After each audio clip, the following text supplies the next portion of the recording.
So hey guys, this is Abhishek and welcome you all in this great training platform. So guys, आज का ये video class 9 के ऊपर totally based है ना। हम थोड़ी और स्ट्रेटजी के ऊपर बात कर रहे होंगे इस वीडियो में। क्लास 9 के लिए ये वीडियो काफ़ी ज़्यादा इंपॉर्टेंट होने वाला है। सेम इसी तरह की गाइस क्लास 11 की भी है ना, स्ट्रीम वाइज वीडियोज आएंगी। स्ट्रीम वाइज गाइस वीडियोज आएंगी मैथ्स के लिए, बायो के लिए ना, आर्ट्स एंड कॉमर्स के लिए। तो आप लोग बिल्कुल भी टेंशन मत लेना। तो गाइस, आज का ये वीडियो है क्लास 9 के, जो भी क्लास 9 के एंट्रेंस एग्जामिनेशन देना चाहता है इस बार, सीएचएस एंट्रेंस एग्जामिनेशन क्लास 9 के लिए है ना, 2023 का।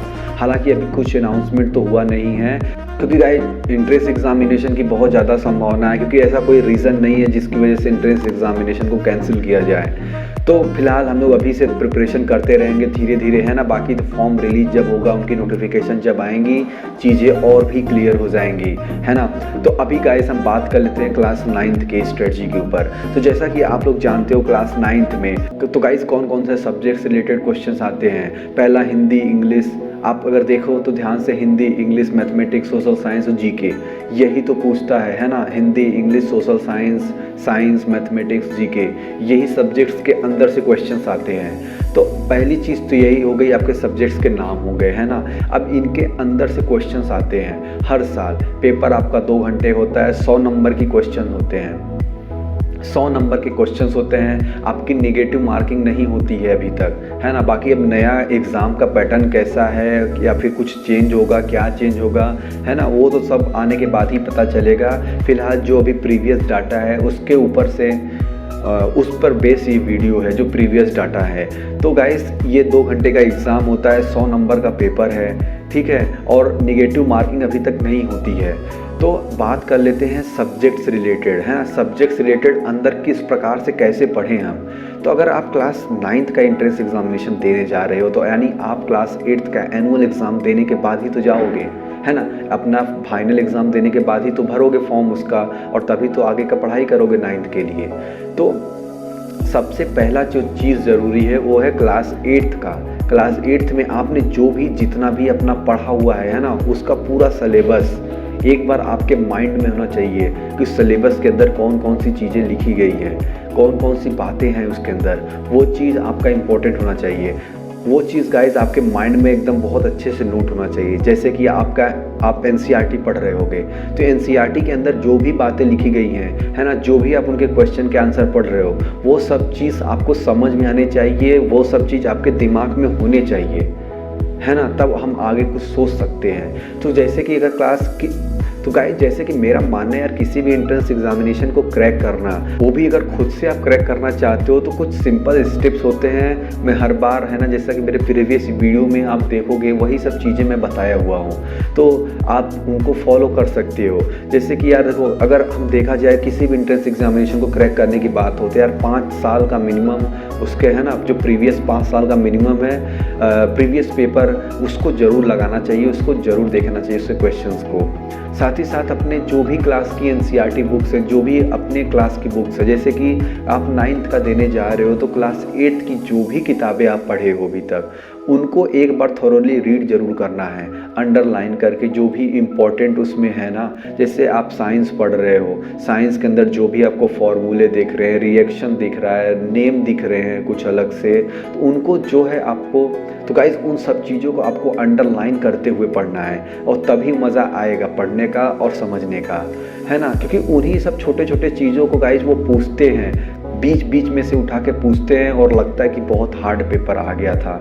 ऐसा कुछ नहीं होता है, मैक्सिमम चीज़ें आपके बुक से ही कवर होती हैं, ये चीज़ याद रखना हमेशा। तो गाइस, 2 चीज़ को बहुत इंपॉर्टेंट से ध्यान देना है। पहला guys previous year question paper 5 साल का, और दूसरा आपका जो होता है एनसीईआरटी यानी जो आपकी क्लास की बुक्स होती हैं। पहले वो 2 चीज़ आपको, मतलब आपके पास होना चाहिए, और उसी के थ्रू आप गाइडेंस लेते रहो, है ना। क्योंकि वही प्रीवियस है ना, आपके 5 साल का जो प्रीवियस क्वेश्चन पेपर होता है, वही आपको रास्ता दिखाता है आगे का, ये बात जान लीजिए, है ना। उसी को आप जब एनालाइज करते रहते हो, तो उससे आपको रास्ता पता चल जाता है कि किस प्रकार से क्वेश्चन, क्या टफनेस है, कितने लेवल पे मैं हूँ अभी, है ना, कौन कौन सी चीज़ें अभी और पढ़नी है, तो वो चीज़ें समझ में आती है। बाकी यार पढ़ना कैसे है, वो सब तो अपना अपना तरीका होता है।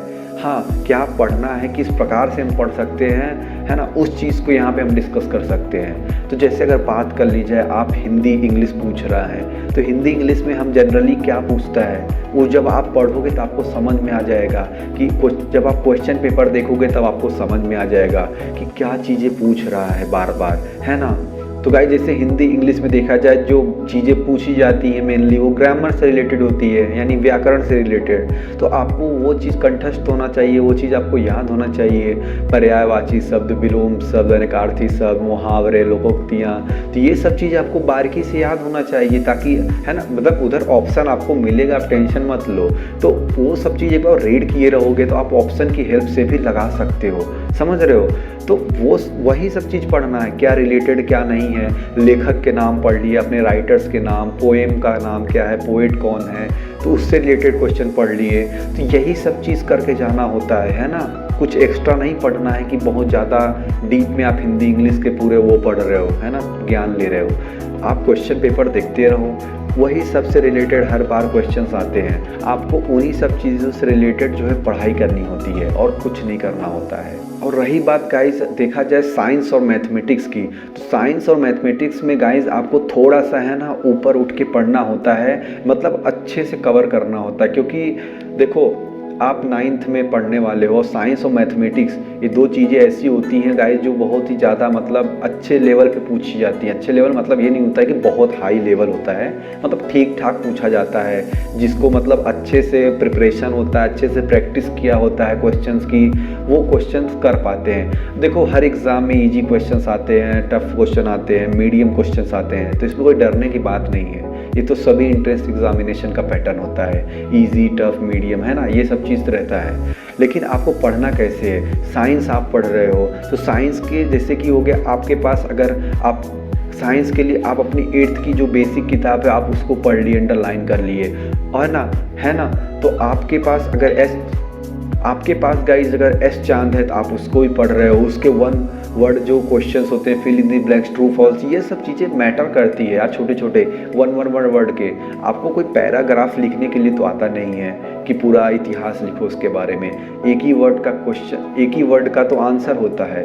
तो आपके जो छोटे छोटे क्वेश्चन होते हैं, ट्रू फॉल्स वाले, fill in the blanks, MCQs, यही सब आपको हेल्प करेंगे। तो एस चांद की बुक फॉलो कर लो, बायोलॉजी के लिए MTG की बुक फॉलो कर लो, वरना आप ऑनलाइन भी, है ना, आप ऑनलाइन भी उस चैप्टर का नाम डालो, जो सा चैप्टर आपको पढ़ना है, जिसका टेस्ट देना है, उसके आप MCQ की प्रैक्टिस कर लो।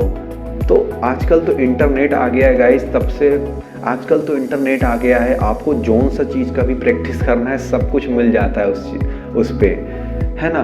तो जैसे मैथमेटिक्स में बताया आपको, साइंस बताया, मैथमेटिक्स बताया, तो मैथमेटिक्स की भी आपको एक अच्छी नॉलेज होनी चाहिए उस एग्जामिनेशन को क्रैक करने के लिए।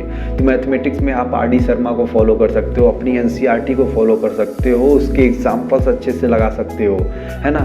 तो अगर आप इतना कर लेते हो तो आप सफिशियंट है यार मैथमेटिक्स और साइंस के लिए। बहुत ज़्यादा आपको नहीं पढ़ना है। देखो, यही सब चीज़ें क्या होता है कि अगर आप खुद से व्यवस्थित ढंग से कर लो, आप खुद से एक डिसिप्लिन वे में कर लो, है ना, तो आपका खुद से निकल जाएगा। आपका तो गाइस ऐसे घर से निकल जाएगा। इसके लिए बहुत ज़्यादा, है ना, इधर उधर जाने की कोई ज़रूरत नहीं पड़ती है, समझ रहे हो।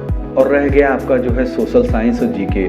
सोशल साइंस में जो है आपके सिर्फ आप NCERT अपना पढ़ो सोशल साइंस के लिए, और जो भी उसमें इम्पोर्टेंट डेट्स हैं, जो भी हिस्ट्री के इम्पोर्टेंट चीज़ें हैं, राइट्स हैं, है ना, जो भी उसके अंदर आपके इम्पोर्टेंट डेट्स दिए हैं उनको अंडरलाइन कर लो कि जैसे डांडी मार्च कब हुआ था, राउल्ट्स एक्ट कब हुआ था, तो ये सत्याग्रह आंदोलन कब हुआ था, बहुत सारा चीज़ उसके अंदर दिया होता है ना, उनको अंडरलाइन पढ़ लो।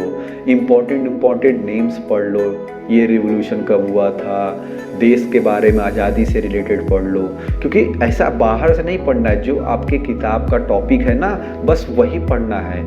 तो है ना, जैसे साइंस, सोशल साइंस के अंदर आपकी ज्योग्राफी होती है, सिविक्स से रिलेटेड क्वेश्चंस होते हैं, हिस्ट्री से रिलेटेड क्वेश्चंस होते हैं, तो इनके अंदर आप थॉरोली रीड कर लो।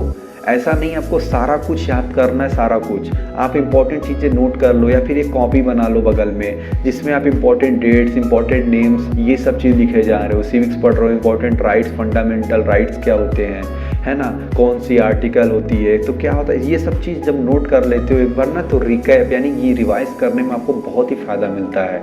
अभी तो आप हल्के में पढ़ो, ऐसा नहीं कि एक ही बार में सब कुछ याद कर लोगे।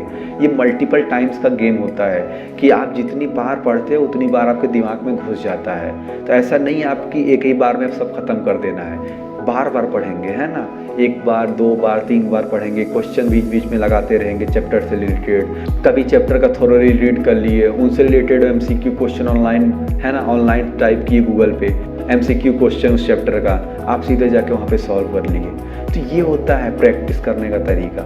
आपके जीके भी इंक्लूड है। तो जीके में क्या है यार, जनरल नॉलेज यानी कि सामान्य ज्ञान, जो अभी आप करंट अफेयर्स वगैरह पढ़ते हो ना, थोड़ा बहुत समाचार वगैरह सुनते रहते हो, तो वही सब तो हो गया कि देश भर में क्या चल रहा है, वर्ल्ड में गेम से रिलेटेड आपके, है ना, गेम से रिलेटेड क्या चल रहा है, मिनिस्टर वगैरह के नेम पढ़ लिए आप। खासकर गाइस यूपी के बारे में तो ज़रूर पढ़ लेना, यहाँ के चीफ मिनिस्टर, यहाँ के गवर्नर, इंपॉर्टेंट प्लेस कौन कौन से हैं, कौन सी नदी किसके किनारे होती है, बहुत बेसिक चीज़ है। अगर आप एक बार ऐसे उठा के पढ़ते हो ना, तो आपको सब याद हो जाएगा, बहुत हार्ड नहीं है। और अब तो एमसीक्यू है ना, एमसीक्यू मतलब 4 ऑप्शन तो मिलते हैं, तो फिर भी आप वहाँ पे गेस कर सकते हो कि हाँ ये वाला चीज़ पढ़े थे। अब आप बिल्कुल नहीं पढ़े होगे, बिल्कुल ही नहीं पढ़े होगे, तो कहाँ से लगा पाओगे। फिर तो आपको मैं 1 या 50 ऑप्शन दे दूँ, उसमें भी आप कुछ नहीं कर पाओगे। तो मेन चीज़ यही है कि एक बार जो ज़रूर, है ना, और मल्टीपल टाइम रीड करेंगे, जैसा कि बताया, एक बार में सब कुछ ख़त्म करने की कोशिश मत करो। अभी आप जैसे कि मैथमेटिक्स साइंस पे अगर मैथमेटिक्स साइंस पे ध्यान दे रहे हो, तो उस पर पहले अच्छे से ध्यान दो। बाकी चीज़ें आप बस रीड करते रहो, अंडरलाइन करते हुए, इंपॉर्टेंट नोट्स लिखते हुए। तो तरीका कुल यही है आपका। तो गाइस तरीका कुल मिला के यही है कि 5 साल का मिनिमम, है ना, प्रीवियस ईयर क्वेश्चन को एनालाइज करना है।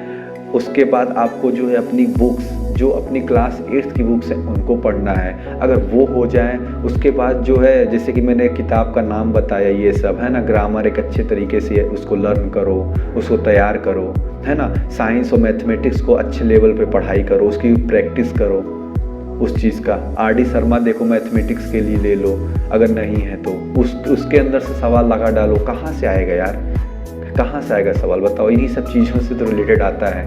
याद रखना, न्यूमेरिकल के वो सब वैल्यूज़ बदलते रहते हैं, कॉन्सेप्ट सब वही रहता है ना। तो वही सब चीज़। और वैसे भी आप चाहे तो आपको गाइस और भी हेल्प मिल जाएगी अगर आप हमारे वीडियोस को स्क्रॉल करते हो नीचे जाके, है ना, वरदान सीरीज के प्लेलिस्ट को देखते हो।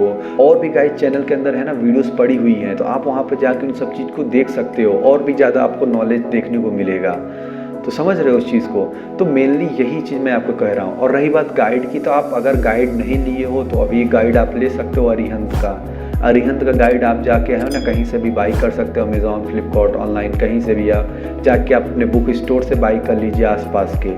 गाइड के लिए गाइड जो सेपरेट वीडियो है वो ऑलरेडी चैनल पे बना हुआ है, तो आप वहाँ जाके देख सकते हो।